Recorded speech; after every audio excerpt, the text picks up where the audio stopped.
Bismillahirrahmanirrahim. Assalamualaikum warahmatullahi wabarakatuh. Innal hamdalillah nahmaduhu wa nasta'inuhu wa nastaghfiruh wa na'udzu billahi min sururi anfusina wa min sayyiati a'malina. Man yahdihillahu fala mudhillalah wa man yudlilhu fala hadiyalah. Asyhadu an la ilaha illallah wa asyhadu anna Muhammadan abduhu wa rasuluhu adda risalah wa ballaghal amanah wa rabba jaila minal muslimin kanu a'izzatan alal kafirin adillatan alal mu'minin fasalatuhu wa salamuhu ala alihi wa sahbihi ajmain amma ba'd.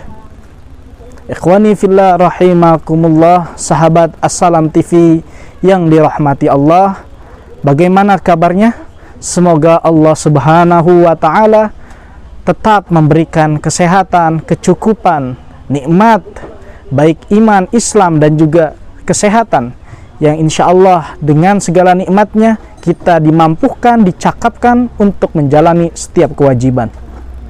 Salawat dan salam semoga tercurah dan terlimpah kepada junjungan alam, baginda besar, uswah hasanah, nabiyuna wa syafi'ina wa maulana Muhammad sallallahu alaihi wasallam. Sahabat Assalam TV yang dirahmati Allah, tidak ada orang baik yang tidak memiliki masa lalu, dan tidak ada orang jahat yang tidak memiliki masa depan. Semuanya memiliki kesempatan yang sama untuk berubah. Sekelam apapun perangainya dulu, seburuk apapun tempatnya dulu, semuanya memiliki kesempatan yang sama untuk berubah. Kalau kita lihat bagaimana orang yang dulu hampir membunuh Rasulullah Sallallahu Alaihi Wasallam, hari ini berbaring di sebelah makam Nabi Muhammad, tiada lain dialah Umar bin Khattab radhiyallahu an. Jangan pernah memandang daripada masa lalunya saja, karena seorang yang pernah memusuhi Allah dan Rasulnya berhasil memporak-porandakan barisan kaum muslimin ketika itu, bahkan disebut sebagai panglima terbaik. Hari ini ia disebut sebagai Saifullah al-Maslul atau pedangnya Allah. Dialah Khalid ibnul Walid radhiyallahu an. Jangan pernah memandang daripada kedudukannya saja, sebab terompah Bilal bin Rabah berada di surga, sedangkan sendal emas Fir'aun berada di neraka. Semua terjadi karena adanya perubahan. Lalu perubahan bagaimana yang bisa dibentuk, yang bisa diwujudkan? Karena sebagian pemahaman ada yang memandang bahwa perubahan itu bisa dilakukan dengan instan, cepat, singkat. Padahal tidak demikian. Atau bahkan ada sebagian atau golongan dari umat Islam bangsa Indonesia yang sampai hari ini kebingungan mau dari mana perubahan itu dimulai. Lantas berawal dari mana perubahan yang tentunya menjadi suatu pencapaian dari setiap umat untuk berubah? Tentunya tiada lain dan tiada bukan berawal daripada berubahnya pola fikir atau yang dinamakan hijratul fikri. Bagi sahabat Assalam TV rahimakumullah dan ikhwah sekalian, barangkali ada yang hari ini atau sampai detik ini, tahun ini masih belum bisa berubah. Teman-teman dan sahabat filah sekalian sangat cocok untuk menyaksikan video tentang hijratul fikri yang nantinya akan menentukan peradaban. Kita lanjutkan. Kenapa berawal dan berasal daripada hijratul fikri? Ya, hijratul fikri adalah perubahan landasan pola fikir yang nantinya akan menentukan baik lisan, perbuatan, karakter, peradaban, hingga menentukan nasib baik kepada sekup diri, sekup keluarga, masyarakat, hingga peradaban tatanan dunia. Sebagaimana kita ketahui bahwa dulu masyarakat jahiliyah Sebelum bangsa Arab berpangkat mulia, bertahta jaya raya, sebelumnya memahami paganisme atau memiliki pola pikir jahiliyah yang membuat mereka barbar, liar, sehingga tidak mengenal mana etika, mana sopan, mana akhlak. Sampai ketika itu datanglah risalah Islam yang mencercahkan, yang memberikan harapan, dan sampai menjadikan rahmatan lil alamin, sampai hadir bentuk daripada cahaya Islam di tengah-tengah kita dengan adanya berbagai budaya syariah dan juga berbagai hukum-hukum Islam yang hari ini kita jalankan. Sahabat As-Salam TV yang dirahmati Allah, begitu pentingnya hijratul fikri menjadi landasan awal untuk kita mulai merubah, karena ia menentukan sampai kepada peradaban. Sehingga ketika pola fikirnya itu sudah dimasuki oleh sistem jahiliyah, maka yang akan keluar sudah pasti kata-katanya jahiliyah, perbuatannya jahiliyah, peradabannya jahiliyah, sampai menentukan nasib yang tentunya tidaklah baik. Maka hijratul fikri menjadi suatu yang sangat urgen, menjadi suatu yang sangat fundamen dalam awal perubahan setiap orang, setiap insan. Karena dia akan menentukan sampai kepada nasib seseorang, nasib suatu keluarga, nasib suatu masyarakat, nasib sampai kepada peradaban dunia. Sahabat As-Salam TV yang dirahmati Allah Subhanahu wa ta'ala, setelah kita mengetahui bahwa perubahan diawali daripada hijratul fikri, maka tentunya harus ada action kita, harus ada amaliyah kita, yaitu tiada lain dan tiada bukan adalah dengan mengisi pola fikir kita dengan pola fikir tauhid, bukan pola fikir syirik. Sebagaimana risalah Islam pertama turun, ayat pertama turun, tiada lain adalah Quran surat Al-Alaq ayat pertama. A'udzu billahi minasyaitonir rajim. Bismillahirrahmanirrahim. Iqra bismi rabbikal ladzi khalaq. Bahkan sampai ayat 5. Di sini disebutkan bahwa Iqra bismi rabbikal ladzi khalaq. Hal yang pertama diturunkan oleh Allah Subhanahu wa ta'ala kepada nabinya tiada lain adalah perintah untuk membaca. Sahabat As-Salam TV yang dirahmati Allah, sebagaimana kita ketahui bahwa perubahan berawal daripada hijratul fikri, dan betapa urgennya, betapa fundamennya hijratul fikri tersebut menentukan bagaimana perubahan setiap orang, bahkan perubahan keluarga, perubahan masyarakat, hingga perubahan peradaban yang sampai pada akhirnya menentukan nasib setiap komponen tersebut. Maka setelah kita ketahui bahwa hijratul fikri menjadi awal, perubahan pola fikir menjadi suatu awal perubahan daripada perubahan-perubahan lain, maka kita mengawali dan memasukkan pola fikir kita tiada lain dan tiada bukan adalah pola fikir Islami atau pola fikir tauhid. Yang berdasarkan apa?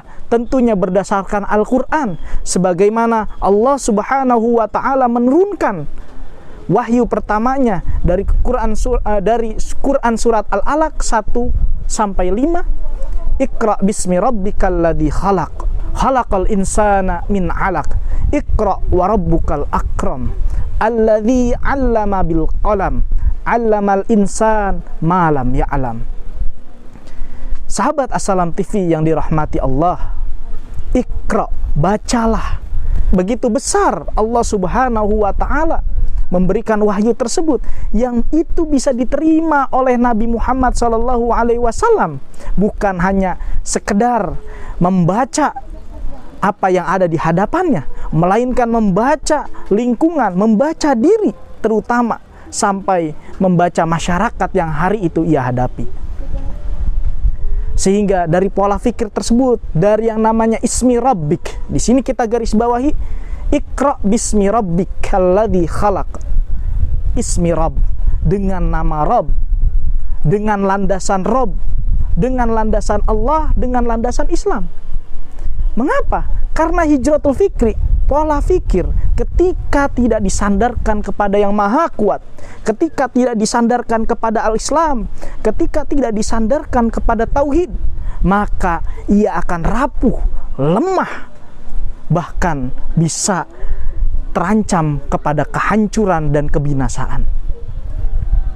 Begitu pula sebaliknya, ketika pola fikir seseorang sudah dimasuki pola fikir syirik, pola fikir yang salah, sesat, maka yang akan terjadi, kehidupannya, peradabannya akan berwujud tidak baik, bahkan menjadi suatu kebinasaan yang luar biasa.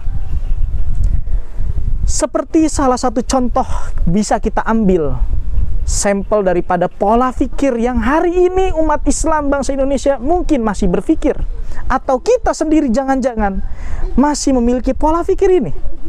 Bagaimana pola pikir bahwa kita diciptakan di dunia ini hanya untuk hidup, hanya untuk hidup, sehingga apa yang akan dikejar? Tentunya tiada lain materi dan materi, sehingga tidak akan menambah rasa puas, senantiasa akan merasa kurang, bahkan timbul yang namanya rasa tamak, kerakusan, keserakahan terhadap dunia. Sehingga hari ini bisa kita saksikan bagaimana alam dikeruk, dieksploitasi tanpa ada pertanggungjawaban, tanpa ada perhitungan. Yang penting perhitungannya adalah untung, yang penting baginya adalah profit, tidak lagi menimbang dan mengukur kesejahteraan, kemaslahatan. Karena pola pikir berawal daripada bagaimana diciptakan di dunia ini untuk hidup, tapi lupa terhadap bahwa kita juga harus mempersiapkan yang namanya kematian. Hari ini pola pikir mempersiapkan kehidupan, berbondong-bondong umat manusia akan rela mengorbankan apapun demi kehidupan jasadiahnya. Sehingga harus kita ketahui, ketika kita mengetahui ada pola pikir bahwa kita harus menyiapkan kematian, maka bukan lagi asupan-asupan jasmani lagi, bukan hanya sekedar asupan jasmani yang terfikirkan, melainkan juga asupan-asupan jiwa atau unsur nafsiyah, unsur jiwa yang berada di dalam diri kita. Karena kita hari ini tidak hanya unsur jasmani yang nanti akan mempertanggungjawabkan, tetapi unsur jiwa yang nantinya malah menjadi hakikat daripada pertanggungjawaban dunia dan akhirat. Sahabat Assalam TV yang dirahmati Allah, maka setelah kita mengetahui bahwa awal daripada perubahan adalah hijratul fikri, dan juga pertama hal yang harus kita masukkan dalam merubah pemikiran adalah dengan memasukkan pola fikir Islam, pola fikir tauhid. Nah, lalu bagaimana agar pola fikir Islam, hijratul fikri ini kepada tauhid ini bisa berjalan mulus, lancar, tanpa kendala? Maka ada rumusnya yang tentunya harus kita ketahui bersama dan harus kita fahami, yaitu adalah 3T. Yang pertama adalah tafakkur. Bagaimana tafakkur ini merupakan suatu kewajiban bagi setiap muslim. Berpikir. Berpikir di sini bukan hanya berpikir terhadap besok mau makan apa, atau rencana-rencana ke depan mau bagaimana. Bukan hanya itu. Akan tetapi berpikir lebih mendalami diri, bahkan berdialog terhadap diri. Dari mana kita diciptakan? Mau kemana kita? Harus bagaimana kita? Dan siapa kita? Dialog diri yang senantiasa kita lakukan terhadap jiwa kita itu akan memupuk keimanan sehingga bisa menghijrahkan, merubah pola pikir kita, bisa mengambil sudut pandang lain, bahwa kewajiban ini juga telah Allah firman dalam Quran surah 30 ayat 8 Ar-Rum. A'udzu billahi minasyaitonir rajim. Bismillahirrahmanirrahim. Awalam yatafakkaru fi anfusihim ma khalaqallahu as-samawati wal ardh wa ma bainahuma illa bil haqq wa ajalin musamma wa inna katsiran minan nas biliqa'i rabbihim lakafirun. Dan mengapa mereka tidak memikirkan tentang kejadian diri mereka? Allah tidak menciptakan langit dan bumi dan apa yang ada di antara keduanya, melainkan dengan tujuan yang benar dan dalam waktu yang ditentukan. Dan sesungguhnya banyak di antara manusia benar-benar mengingkari pertemuan dengan Robnya. Dalam Quran surah yang tadi sudah kita bacakan, bahwa awalam yatafakkaru fi anfusihim. Bagaimana tafakur biasa diidentikan dengan berpikir terhadap alam, melihat nuansa alam dengan keindahan dan panoramanya. Namun yang lebih mendalam dan mendasar, karena kita juga bagian daripada alam tersebut, maka hal yang pertama harus kita lakukan adalah bagaimana berpikir terhadap kejadian atau apa yang terjadi dengan diri kita sendiri. Nah, sehingga dengan itulah hijratul fikri bisa terbentuk dan terbangun. Lalu yang kedua, tiada lain adalah tanzurun. Dengan tanzurun ini, yang digabungkan dengan tafakur, bagaimana setelah melihat diri juga melihat lingkungan sosial, sampai bisa menganalisis dan menganalisa kejadian diri baik alam yang terjadi. Kenapa hari ini bencana alam banyak terjadi? Bukan hanya dengan teori geologis ataupun teori logika saja, melainkan sampai kepada transenden kita yang diciptakan dan yang menciptakan. Harus sampai sana pandangan kita. Apakah Allah sudah bosan dengan hamba-hamba yang selalu berbuat dosa? Atau ada sebab lain? Nah, sehingga ketika kita bisa bertanzurun terhadap sosial masyarakat yang terjadi, terhadap alam yang terjadi, maka itu lebih mendewasakan kita, merubah pola pikir kita sedikit demi sedikit beranjak kepada tauhid. Lalu kemudian tidak boleh terlepas dan harus selalu terbingkai tafakur tanzurun oleh yang namanya tadabbur.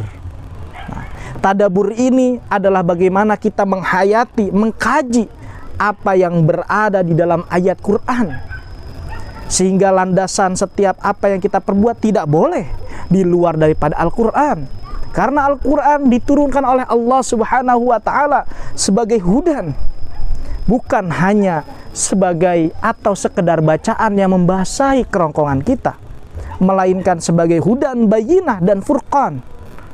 Karena fungsi daripada Al-Quran sangat universal dan berlaku terhadap hidup dan kehidupan umat manusia. Allah Subhanahu wa Ta'ala yang paling tahu kebutuhan kita, suka duka kita, sehingga Allah Subhanahu wa Ta'ala menurunkan Al-Quran sebagai satu panduan yang paling cocok, yang paling representatif untuk menjadi solusi bagi umat manusia, dan wabil khusus adalah umat Islam. Sehingga Islam di sini bukan hanya bagi umat Islam saja, melainkan bagi rahmatan lil alamin. Maka sahabat Assalam TV rahimakumullah, kesimpulan daripada apa yang sudah kita kaji hari ini, bagaimana perubahan berawal daripada hijratul fikri, dan hijratul fikri harus berhijrah daripada pola fikir syirik kepada pola fikir tauhid, pola fikir Islam, yang mana dibentuk dengan 3T tadi: tafakur, tanzurun, dan tadabbur. Dari itu, sahabat Assalam TV yang dirahmati Allah, berubah dan bangkit jauh lebih baik daripada diam. Teruslah bertafakur, bertadabbur, dan bertanzurun. Karena dengan itulah hijratul fikri ini bisa terwujud. Ketika hijratul fikri terwujud, maka perkataan kita, perbuatan kita, karakter, kepribadian, sampai kepada peradaban akan menjadi lebih baik. Maka ibda binafsik, kata Rasulullah. Mulailah dari diri kita sendiri. Nah, kemudian kita tingkatkan kepada keluarga kita, masyarakat kita, sampai bangsa negara kita, hingga Islam betul-betul menjadi rahmatan lil alamin bagi seluruh alam. Wallahu muwafiq ila aqwamut thariq. Wassalamualaikum warahmatullahi wabarakatuh.